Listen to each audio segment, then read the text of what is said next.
Leo ni siku ya Simba Day, siku ambayo ni maalum sana kwa wekundu wa Msimbazi Simba kusherehekea siku yao kwa miaka 90 ambayo wamekuwepo. Leo ndio kilele cha maandalizi yote ambayo yamedumu kuanzia tarehe 1 mwezi wa 8 mpaka leo tarehe 8.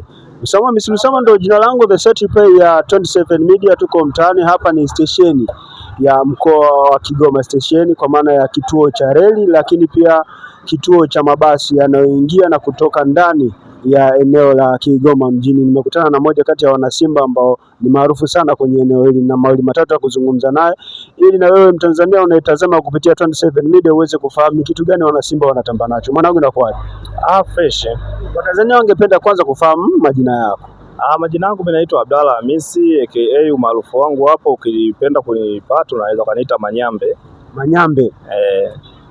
Kwa nini Manyambe? Kutuanzia hapo. Manyambe ni jina tu kama jina. Kuna mzee wetu mmoja wa Mwanga anaitwa Mzee Manyambe, kwa hiyo watu walinipendea kunipa hilo jina, ni la utani. Ni lini umeanza kujitambua kwamba mimi ninaipenda Simba? Kuipenda Simba mimi ni muda mrefu sana. Ni muda mrefu, nikiwa bado mdogo nilikuwa naipenda Simba. Ni timu ambayo nimeilisi kutoka kwa mama. Simba Sports Club leo anaenda kucheza mchezo wao wa kilele cha Simba wiki, ikiwa ni siku ya Simba Day. Wewe matarajio yako ni yapi hasa kwenye mchezo wa leo? Matarajio ya leo sio leo tu, yaani unapozungumzia Simba ni timu bora Afrika, na sisi kama wana Simba inapofika siku kama vile ya leo tunategemea kitu kizuri, kwa sababu kwanza wachezaji wamosajiliwa tuna shauku sana kuweza kuwaona, japo tumeona kwenye Kagame Cup, lakini leo ndo siku rasmi ya kuweza kuwaona wakicheza katika namba zao husika walizosajiliwa. Mchezaji gani ambaye wewe unatamani kumuona kwenye wale waliosajiliwa, chana na wale ambao walikuwepo toka msimu uliomalizika? Hawa wapi ambao wameingia kwenye kikosi cha Simba, ni nani una shauku ya kumuona? Hasa Mahalwa. Kwa nini Mahalwa na sio Jabari au mtu mwingine yoyote kama Dumbia? Wachezaji wote ni wachezaji, ila kila mmoja anakuwa na mapenzi na mtu.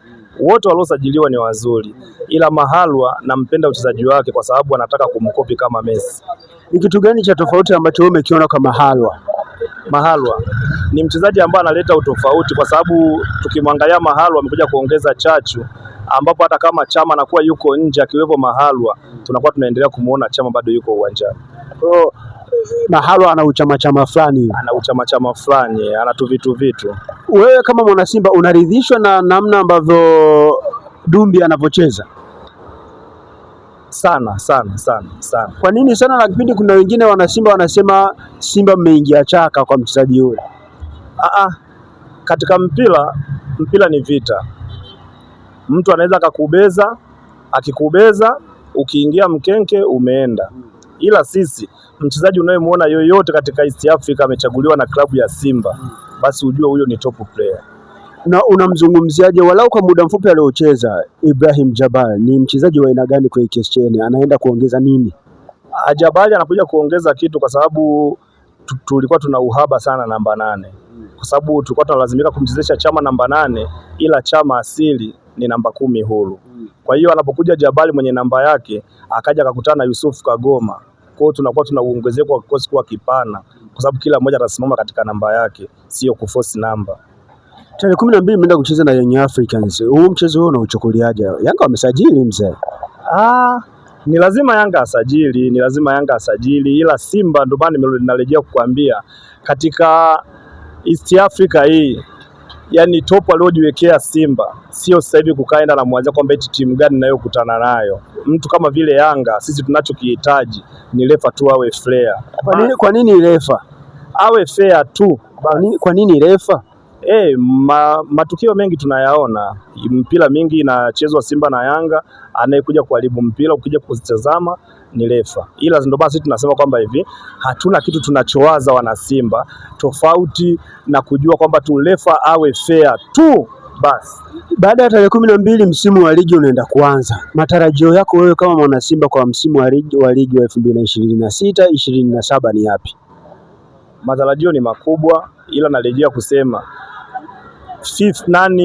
TFF wajirekebisha katika upande wa waamuzi wao. Ndio Simba anapokosea ushindi katika upande wa waamuzi tu. Lakini na Simba amekuwa ni wanufaika wa makosa ya kibinadamu ya waamuzi. Kwa nini lawama inaelekea kwa TFF? Yaani ninyi Simba mnawalaumu TFF ili hali na ninyi wenyewe Simba ni wanufaika wakubwa wa makosa ya kimaamuzi. Sio mengi kuliko tunaofanyiwa. Mnayo timu ya kuweza kukompiti na kuchukua ubingwa 2025, 26, 27. Yaani sasa hivi sio mwaka robo tena. Sasa hivi tunakwenda nusu, tukienda fainali ni bonus. Ila nusu fainali ni lazima tuguse kwa kikosi tulicho nacho. Kwa taarifa za leo, mwalimu anaonekana bado hajaridhishwa na aina ya washambuliaji alionao, bado anahitaji ingizo na mshambuliaji mwingine. Nani anaweza kaondoka pale kwenye wachezaji ambao walikuwepo kwa msimu uliopita? Kwa kuondoka hiyo sasa hapo inabakiani na nilini, kwa sababu yeye ndio anayekaa sana na wachezaji kwa muda mrefu. Sisi tunaona katika muda mchache, katika siku ni dakika 90 ndio tunaowaona, ila yeye anakuwa nao katika mazoezi na muda wote anakuwa nao, labda ni yeye ndio angalia. Lakini kwa ingizo ambalo Omelo lileta na wachezaji ambao wamewakuta, kiukweli sioni kwamba kuna haja ya uongezeko au upungufu katika hilo. Bwana, mimi nakushukuru. Haina shida, karibu sana.